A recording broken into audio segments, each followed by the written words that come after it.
I'm here today with Deron Slater. Deron is a Facebook personality who has 38,000 followers. Good evening, Deron. How are you doing? I'm doing fantastic. Thanks for having me on. Well, I appreciate you joining me and I appreciate your time. You have been Minnesota State Director for Blexit, is that correct? Correct. And you started Yeshua Patriots in 2020. Correct. And that is your primary work at this point? No, actually, my career is in SDR. My business is Yeshua's Patriots.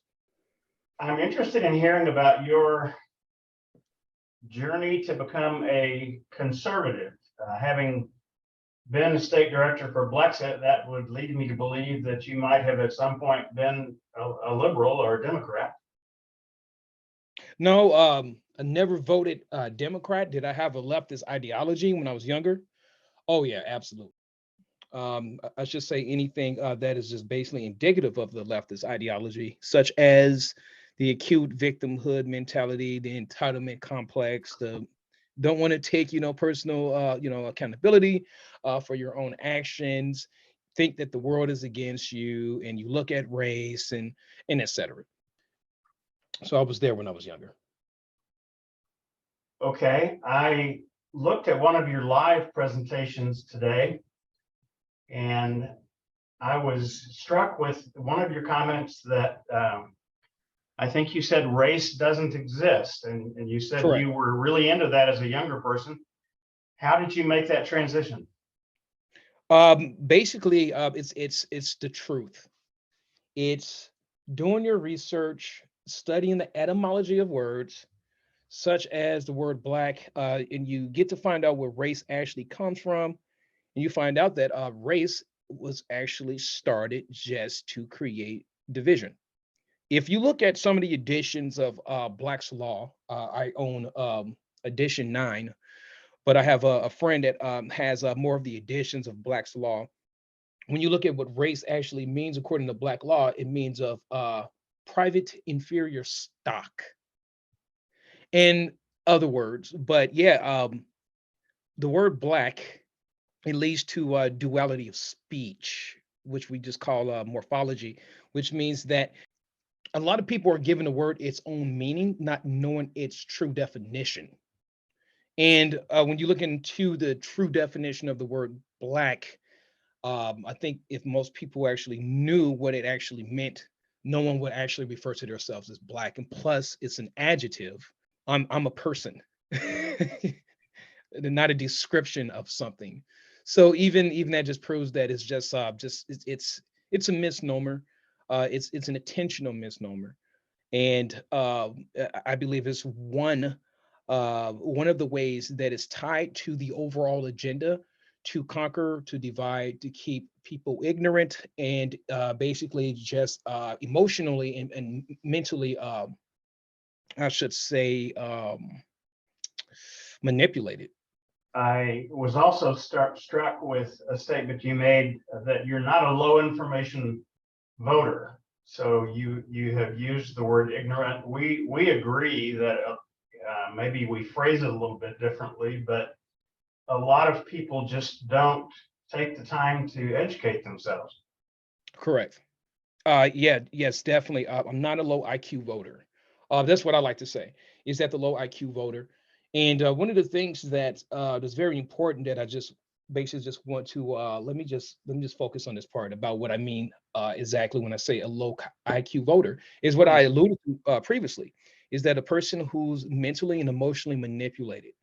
They don't look at basically the impact or the repercussions that this policy will have.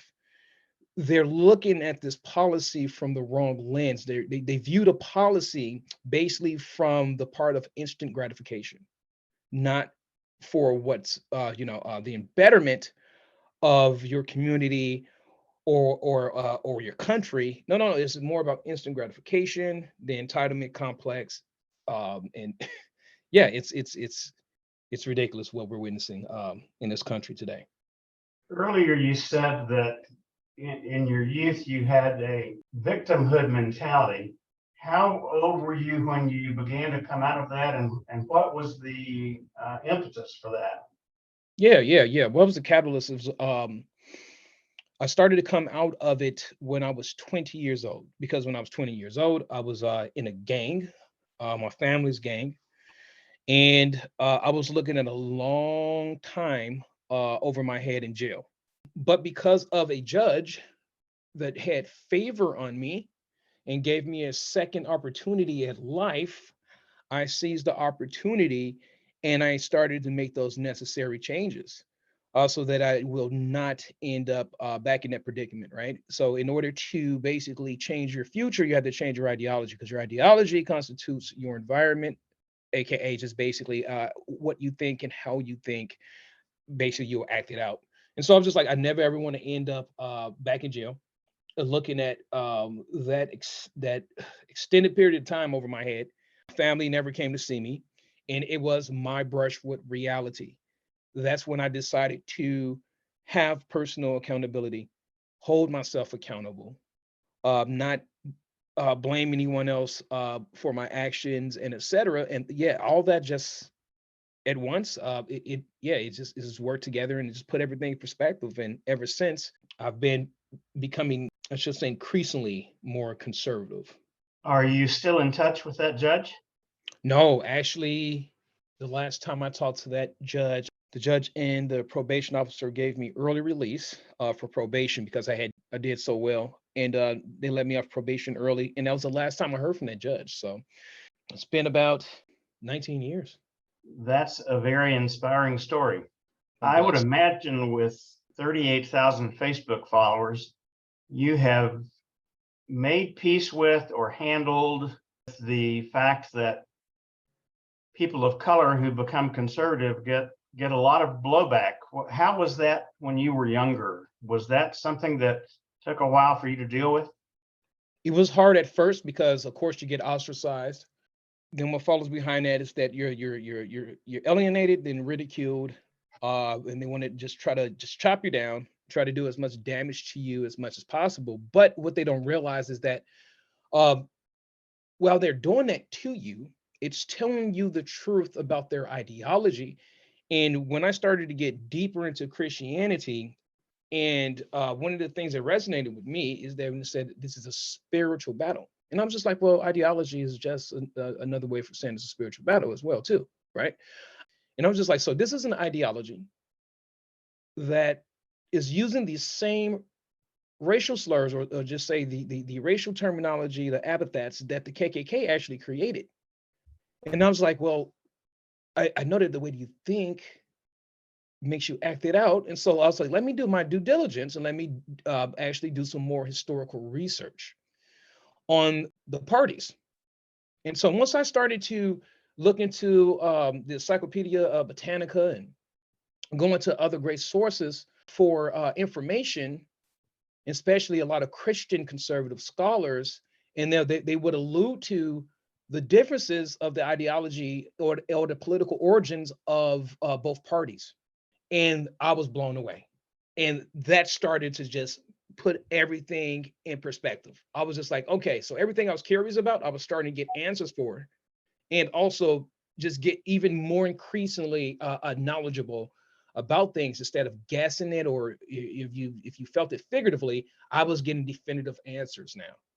And so that put me at peace. It's hard when you're getting when you're scrutinized, or your family doesn't want to talk to you.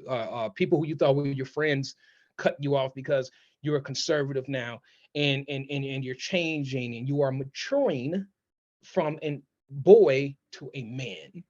And so that's where I learned that, yeah, it's true. Just because you're an adult does not mean that you're mentally an adult. And I noticed that with conservatives, they're more mature. And so, yeah, it lets you know that it's worth it. You're going down the right path because that's their ideology. They're going to conduct themselves the way that their ideology is going to tell them to act. You're a conservative. We have a completely different set of principles, and so we act completely different. I have seen you on Facebook. As I said, your Facebook lives. You are very out front and outspoken about your Christianity. You do it in a very respectful way, though, to make sure that you let people know you're not, the fact that you're a Christian, you're not looking down on them and looking down on their religion or demeaning them. That's a very mature spiritual concept. How did you come to that? Trial and error, my brother. Trial and error. So when I decided to press reset on my life a little bit over 7 years ago, and I graduated ministry and I ended up becoming a peer recovery specialist, but before that, a recovery coach in between that transition. I personally get to mentor 5,000 guys, introduce them to Christ, and basically walk with them side by side for 3.5 years, a little bit over 5,000 guys. And you learn from trial and error. A ministry school was very challenging for me because you have doctrinal differences and et cetera. And so you don't want squabbles over, petty doctrinal differences that aren't salvational issues. And it took a lot of molding. A lot of sparks flew and a lot of feelings were hurt and along the way. But the thing is that the maturity actually came out of that because we're being pruned in the process as well too. And so this is where I've learned to basically not to shove my Christianity into a person's face, but be able to basically let people know that these are my views. I'm not perfect, but I'm not going to basically try to force my views upon you because I like to do it in a covert way and I can do it in an open way. And so I've just learned to do it both ways. And then also just gauge my audience. That's what I like about Christianity. It's a very, for me, it's a very possessive faith because it's mine and I know no one can take it away from me, right? Right. But also too, it's a giving faith. So that's the beauty of it. But yeah, and so I definitely I do not like to just shove my faith down someone's throat, especially if they didn't ask. It's very rude, and you usually do not get the favorable results that you wanted initially by doing Right. so. Right. How were you introduced to Christianity? Actually, when I think I think I had to be probably about 10 or 11. And just because of my rough upbringing, even at that time, I hated the concept of a God because my mama she'll take us to church and hear the pastor talk about the Bible and stuff. But I'm seeing people get killed. I'm seeing all kinds of stuff. I'm just growing up in an extremely volatile environment, and so I was just like, well, this God that loves me and all this kind of stuff. I was just like, I just don't believe it. But it all came to head when I had went to a place called Awana, where it's usually for just young kids, whatever, and it was an outreach program in South Minneapolis. And I was speaking to one of the youth pastors, and I remember him telling me, no matter what you go through, Christ still loves you. And I remember how it made me feel very weird. And that was a seed that he planted in me that basically just started to sprout as I got older. I started to hate a lot of things that I used to love, and just get convicted by things that I used to love. Like prime example of smoking weed and going out to the club and being a chronic fornicator and all that stuff, all the things that's tied with being in a gang and all that kind of crap. I started to hate all of that, and I started to question my surroundings, and I'm just like, where is this coming from? And yeah, it all led up to when I was 20 years old, where I had to basically just face reality. God showed up. All the people that said that they cared about me weren't there. The only person that has showed consistently to be there each and every time has always been Yeshua. Now you're in Minnesota. Were you raised in Minnesota? From Chicago, but raised here in Minnesota, South Minneapolis. Majority of my life, as I should say.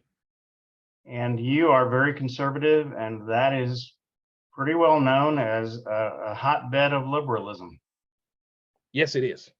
Yes, it is. And yeah, it's I've had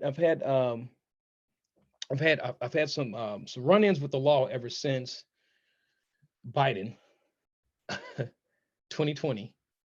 I got really mad at Yeshua because I'm just like I was like, Yeshua, I don't understand.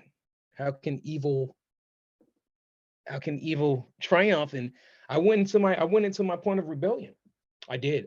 Started drinking again and smoking cigarettes and all that kind of crap, and had a leftist try to shoot me in Hudson, Wisconsin a couple years ago. Yeah, it's been a roller coaster.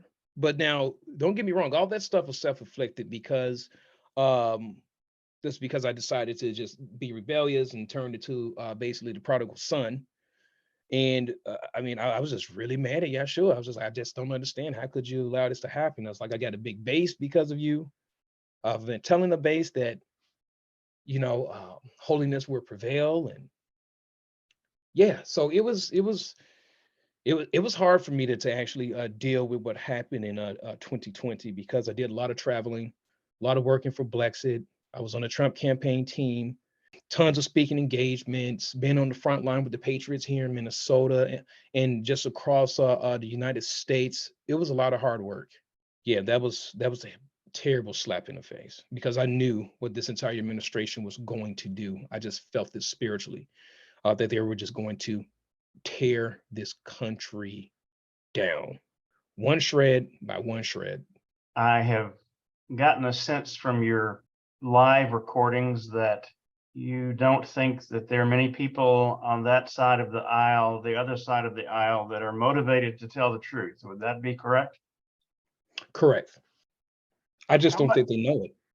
how much do you think the country's movement away from God plays into that? Actually, I mean, that's what it's all about. Our Constitution means nothing if you separate the religion, which basically implements the morality. A lot of people have this false impression. They think that you can have morality without the substance of religion. And I'm just like, well, you can't get rid of a moral absolute and claim to have morality. The only way that you know that you are being just say moralistic is to compare yourself to a moral absolute, which is AKA Christ.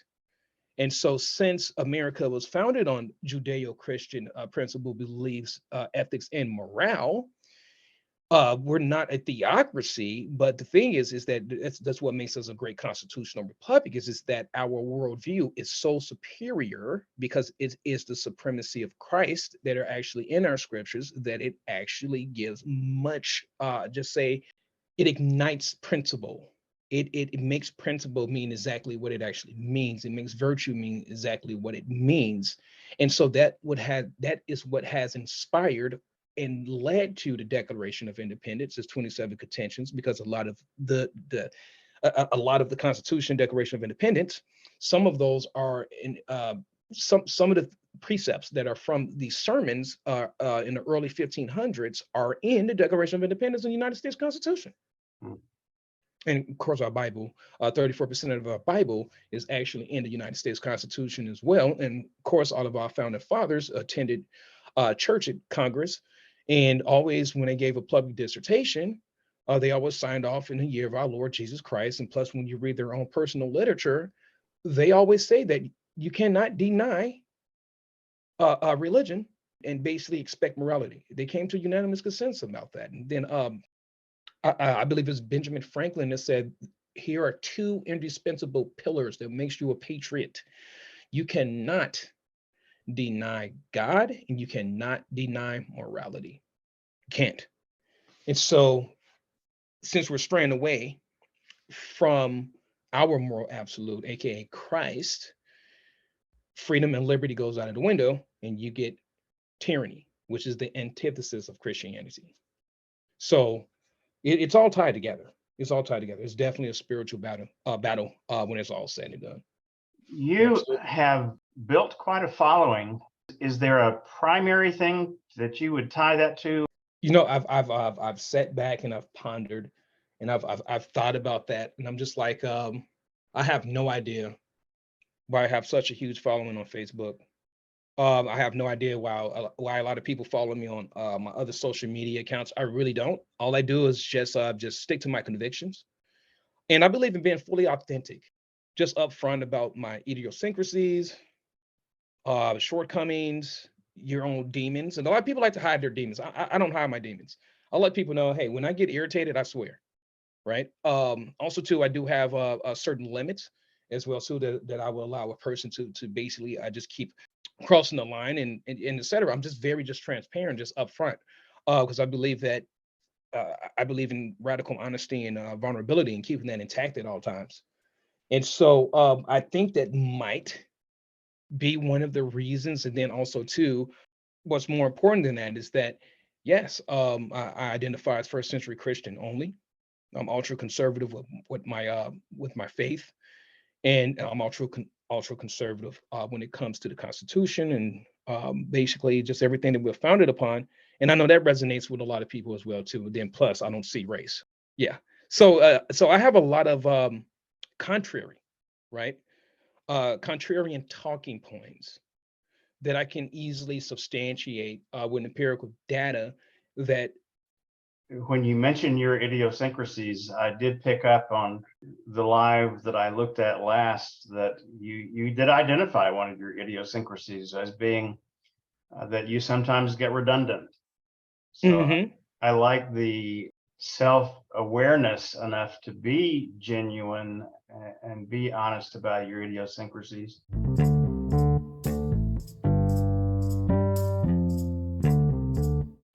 At this point, I asked Deron what he would say to melanated conservatives who feel like they're alone and are not aware of how many there are.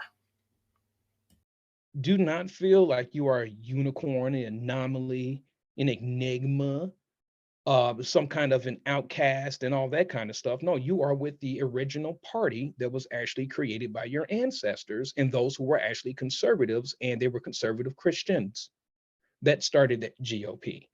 And they started it for a good reason, to be anti-slavery. And just because of Thaddeus Stevens and those radical Republicans, that's what led us to the Reconstruction era. And they put pressure on Lincoln, who also started the Freedmen's Bureau, but also the Emancipation Proclamation, 13th, 14th, and 15th Amendment. And it is all from those radical Republicans, and all of the first melanated freedmen all voted Republican, and melanated people voted Republican for a very long time up to 1936. And I always tell them, well, what happened up until 1936? The soft implementation of welfare.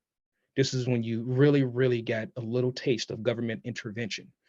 And just because a little taste of government intervention, the melanated community is the only community that has switched parties. There's never a party switch. So when you basically just point out all that kind of stuff and bring them down the historical timeline, give them some more transparency, that usually helps them out. It gives them that great comfort. A lot of people actually walk away a lot happier knowing that they're not sharing the ideology or a satanic ideology, that they actually are having ideology that is derived from the scriptures. I always ask my guests two questions. I think I know the answer to the first one.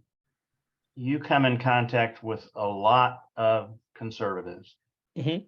and the thing that in my mind keeps us from really being able to get down to discussing the nuts and bolts of the issues facing our country is that conservatives are just labeled as racists, and people liberals use that as an excuse to not really indulge in debate about issues. So you come in contact with a lot of conservatives. Do you consider that conservatives lean towards being racist? Do conservatives? No. So one of the things I always tackle when I'm on TikTok with my conservatives as well too, and because that's another thing too, Bob, I love to debate as well too. So when I'm on TikTok and I'm debating against a leftist, and the leftist comes in and they make that claim, and they go, "Well, yeah, it's the conservatives if I was being racist." I say, "Well, let's examine the evidence." Okay, the Conservative Party was actually started for anti-slavery. It was conservatives that actually fought against the KKK, who created KKK, Democrats, who basically aligns with themselves with that party, that ideology, Democrats, right? So I'm like, so you definitely can't say that. Then also too, if they're going to go, well, the party switched. No, they didn't. I would say, well, if you believe that the party switched, I want you to show me how many Republicans how many people, okay, who were actually Klansmen that left the Democratic Party and went over to the Republican Party. They can never ever tell me. Then they want to bring up the Southern strategy, which is another leftist revisionist talking point, which I can't stand. I mean, it's almost it's almost tied to even another leftist historical revisionist talking point called the godless constitution, when they wanted to say that our founding fathers were not Christians, but they're theists.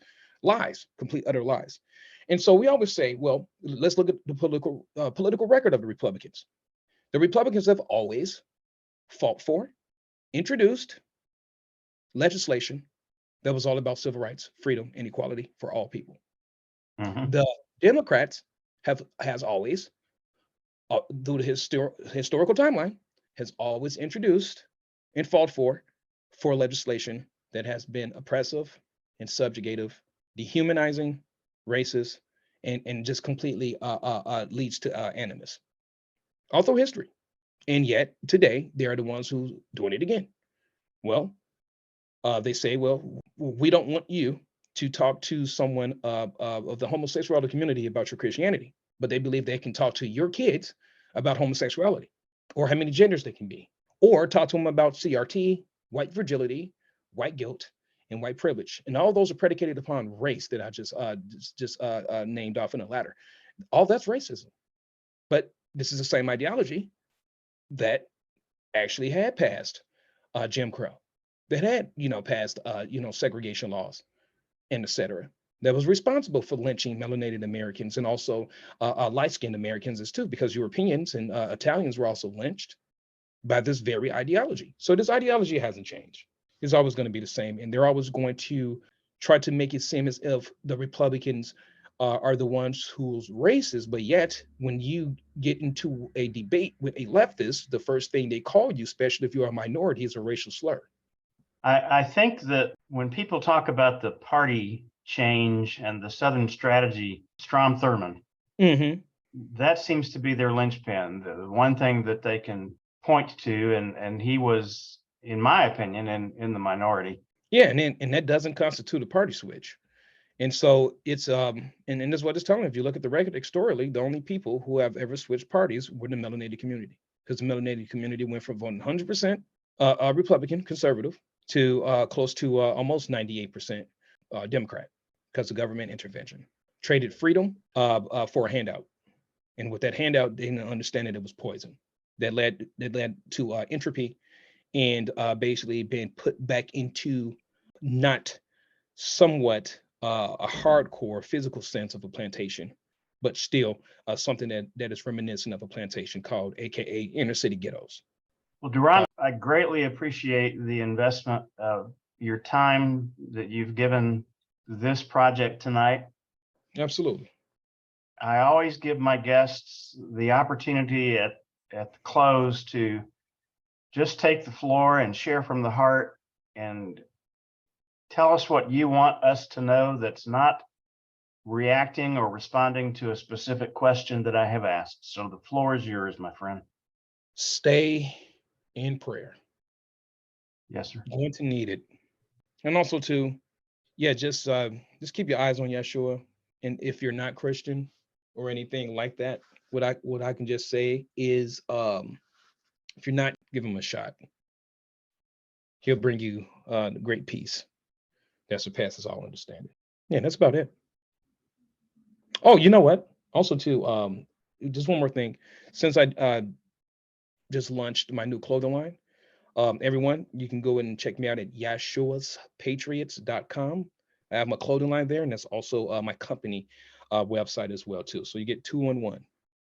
Okay, great. Well, thank you for that. Again, thank you so much. I wish you the very best in all of your ventures, sir. Bob, thank you for this opportunity. Greatly appreciate it.